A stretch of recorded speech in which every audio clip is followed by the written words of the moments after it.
1971ರಲ್ಲಿ ಭಾರತ ಪಾಕಿಸ್ತಾನ ಯುದ್ಧದಲ್ಲಿ ಭಾರತದ ವಿಜಯ ಸಾಧಿಸಿದ ಸ್ಮರಣೆ ಹಿನ್ನೆಲೆಯಲ್ಲಿ ಜಿಲ್ಲಾ ಮಾಜಿ ಸೈನಿಕರ ಸಂಘದ ವತಿಯಿಂದ ಕದ್ರಿ ಹಿಲ್ಸ್ನಲ್ಲಿರುವ ಯೋಧರ ಯುದ್ಧ ಸ್ಮಾರಕದಲ್ಲಿ ವಿಜಯ ದಿವಸ್ ಆಚರಿಸಲಾಯಿತು.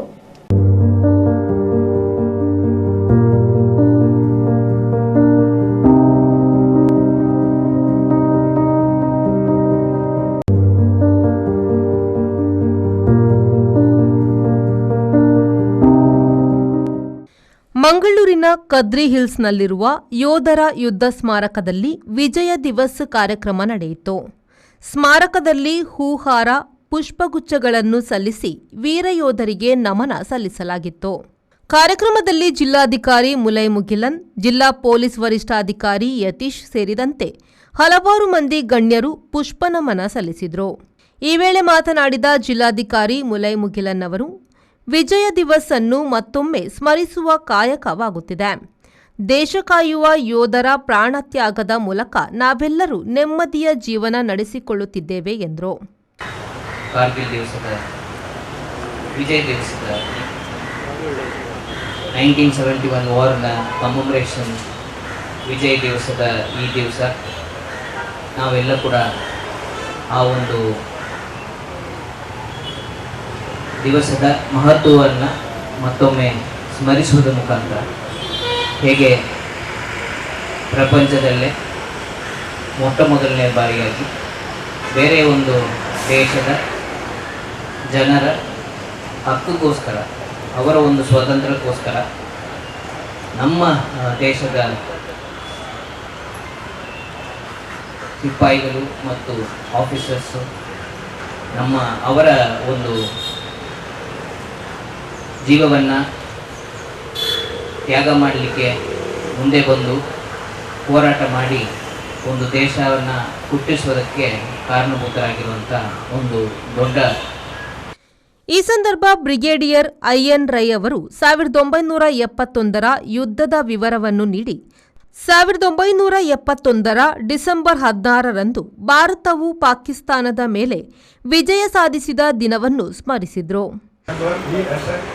All battalions got together in a forward assembly area along with the squadron of armor, engineers, artillery FOs, the fire control officers and other representatives of signals. There was a huge mango grove. In winters the darkness sets in by 5:30, 6 o'clock. So we all gathered there. The final briefing has to be done. Tie loose ends and issue extra ammunition, issue extra grenades, clean the grenades, put the fuse and check your radio equipment or questions. Anyway, that side, that was how the situation. We moved to western sector, Amritsar and Lahore sector. We deployed ourselves and I was the intelligence officer with the CO and we had to recce right from Dera Baba Nanak to Rajatal, entire 15 Div sector to prepare for counter-attack plans. We were the Div Reserve Battalion. And we were fed up waiting for the war to start and say, Ladai kam shuru hoga, Ladai kam shuru hoga. It is like something like Kambalada Kona, Katya Kittu, then Bennigeredu A2 Bidade, what is it, Kambalada Kona could rest in London. ಹಾಗೆ ನಮ್ಮ ಅವಸ್ಥೆ ಆಗಿತ್ತು ಕಂಬಳದ ಕೋಣಗಳಾಗಿ 3 ತಿಂಗಳು. And on 3rd December we were, as the sun sets down, there is a procedure known as stand to. We had to sit in our trenches and study the area in front and see how the landscape changes as the last light forms in. And suddenly we heard the roars and other Pakistani Air Force.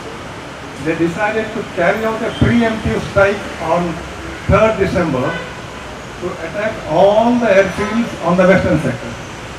In our sector it was Halwara, that is in Ludhiana, Adampur, Amritsar and Pathankot.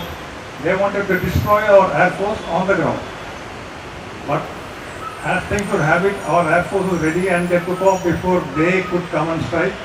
And a little bit of dogfight took place on the sky and they scrambled back to Pakistan. On our way back, they had heavy bombs on the fuselage wings. So they dropped them en route. ಈ ವೇಳೆ Mangaluru police ಕಮಿಷನರೇಟ್ನ ಸಂಚಾರ ವಿಭಾಗದ ಸಹಾಯಕ police ಆಯುಕ್ತೆ Najma Farooqui, ಪಾಲಿಕೆ ಸದಸ್ಯೆ ಶಕೀಲಾ ಕಾವಾ, ಸಂಘದ ಮಾರ್ಗದರ್ಶಕ kernel KS ಶರತ್ ಭಂಡಾರಿ, ಉಪಾಧ್ಯಕ್ಷ kernel Jayachandran ಸೇರಿದಂತೆ ಮೊದಲಾದವರು ಉಪಸ್ಥಿತರಿದ್ದರು. ನಾಗೇಶ್ ಕಾವೂರು, ವಿ4 ನ್ಯೂಸ್, ಮಂಗಳೂರು.